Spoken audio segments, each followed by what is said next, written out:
नमस्कार मित्रांनो, एकेटेक मराठी या यूट्यूब चॅनलवर आपले स्वागत आहे. मित्रांनो, आजच्या व्हिडिओमध्ये आपण आर-टी प्रवेश प्रक्रियेविषयी एक नवीन अपडेट आपण आजच्या व्हिडिओमध्ये पाहणार आहोत. तर यामध्ये मित्रांनो आता शालेय शिक्षण विभागाने आर-टी प्रवेश प्रक्रियेसाठी लागू केलेल्या 1 किलोमीटर परिघाच्या एक 1 किलोमीटर परिघाच्या अटीला पालकांनी थेट उच्च न्यायालयात आव्हान दिले. सुनावणी दरम्यान न्यायालयाने ही अट रद्द करण्याचा आदेश दिला. तसेच अर्ज करण्यासाठी 3 दिवसांची मुदतवाढही देण्याचा निर्देश शालेय शिक्षण विभागाला दिला. तर मित्रांनो, काय आहे संपूर्ण अपडेट हे आपण पाहूया. तत्पूर्वी मित्रांनो, चॅनलवर जर पहिल्यांदा आला असाल तर व्हिडिओला एक लाईक आणि चॅनलला सबस्क्राईब करायला विसरू नका. तर चला तर मित्रांनो, व्हिडिओला सुरुवात करूया. तर मित्रांनो, या ठिकाणी पाहू शकता की शिक्षण विभागामध्ये नवा गोंधळ यामध्ये निर्णयामुळे पालकांचा संभ्रम. तसेच आर-टीची मुदतवाढ 3 की 8 दिवसांची. तर काय आहे सविस्तर संपूर्ण अपडेट पाहू शकता. तर यामध्ये मित्रांनो, शालेय शिक्षण विभागाने आर-टी प्रवेश प्रक्रियेसाठी लागू केलेल्या 1 किलोमीटर परिघाच्या अटीला या ठिकाणी पालकांनी थेट उच्च न्यायालयात आव्हान दिले. सुनावणी दरम्यान न्यायालयाने ही अट रद्द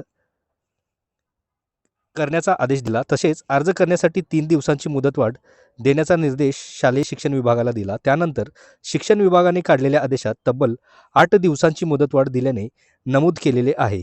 त्यामुळे मुदतवाढ 3 की 8 दिवसांची याबाबत पालकांमध्ये संभ्रम निर्माण झाला आहे. प्रकरणाशी संबंधित 2 याचिका मुंबई उच्च न्यायालयाच्या नागपूर खंडपीठात दाखल झाल्या आहेत. दोन्ही याचिकांवर मंगळवारी सुनावणी झाली. यामध्ये न्यायालयाने आर-टी प्रवेश प्रक्रियेतील अर्जासाठी 3 दिवसांची मुदतवाढ देण्याचा आदेश दिला.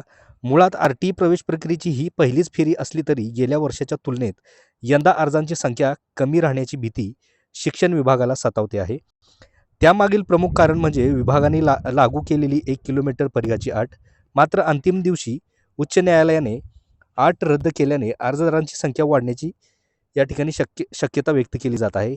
या संदर्भात पालकांनी दिलेल्या माहितीनुसार 1 किलोमीटर परिघाची अट लागू असतानाही संकेतस्थळावर 3 किलोमीटर परिघातील शाळा दिसत होत्या. मात्र त्या शाळा निवडल्यास अट मोडली जाईल आणि अर्ज बाद होतील. या भीतीमुळे अनेक पालकांनी अर्जच केलेला नाही. तर यामध्ये पाहू शकता मित्रांनो की गेल्या वर्षीच्या तुलनेत यंदाची स्थिती.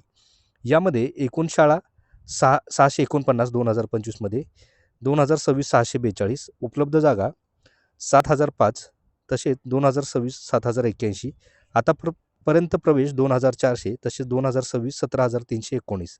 तसेच परिघाची अट सोडता फारसे काही यामध्ये बदल नाही. तर यामध्ये शिक्षण विभागाने मंगळवारी जारी केलेल्या प्रसिद्धीपत्रकानुसार पालकांना 18 मार्चपर्यंत या ठिकाणी अर्ज करता येणार आहे. परिघाच्या अटीत बदल वगळता प्रवेश प्रक्रियेत इतर कोणतेही मोठे बदल केलेले नाहीत.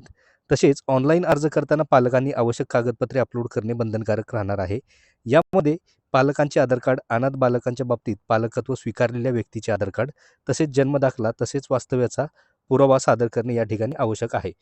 तर मित्रांनो, आर-टी प्रवेश प्रक्रियेविषयी एक मोठी नवीन अपडेट आपण आजच्या व्हिडिओमध्ये पाहिलेली आहे. तर मित्रांनो, ही माहिती आपल्याला कशी वाटली? आवडल्यास नक्की व्हिडिओला एक लाईक आणि चॅनलला सबस्क्राईब करायला विसरू नका. तर भेटूया मित्रांनो अशाच पुढच्या नवीन अपडेटमध्ये, नवीन व्हिडिओमध्ये. धन्यवाद.